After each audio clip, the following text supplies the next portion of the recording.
Hi, I'm Barbara, the co-CEO of 100% Renewables. We're a consultancy that specializes in the development of climate action strategies. And in today's video, I'll be talking about Scope 3 emission sources. And now let's have a look at downstream emissions.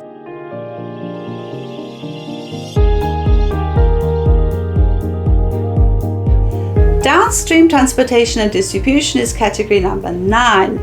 This emission source comes from the transportation and distribution of products that you sell to your end customers. Category number 10 is the processing of sold products.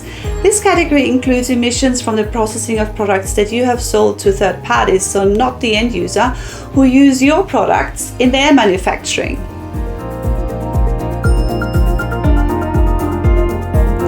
Category 11 is the use of sold products. So these are emissions that are caused by using your final product. Say you are manufacturing laptops. This emission source would be the electricity consumption of your laptops.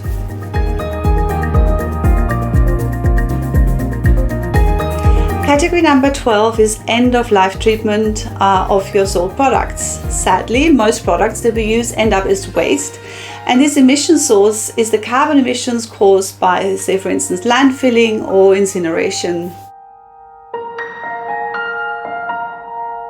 Category 13 is downstream leased assets. This category includes emissions from the operation of assets that you own, but you lease that to other businesses that are not already included in your Scope 1 or Scope 2 inventory.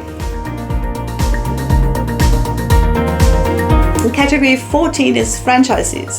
This category includes emissions from the operation of franchises not included in your Scope 1 or Scope 2 inventory.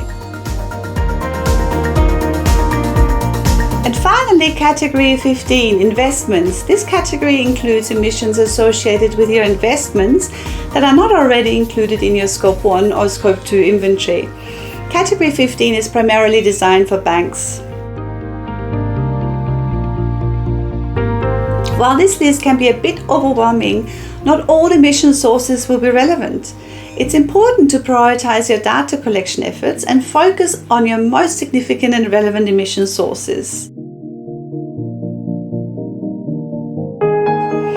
You can ask questions such as whether you expect the emission source to be large relative to your Scope 1 and Scope 2 sources, or whether you have influence over the activity, or whether your stakeholders deem the emission source relevant.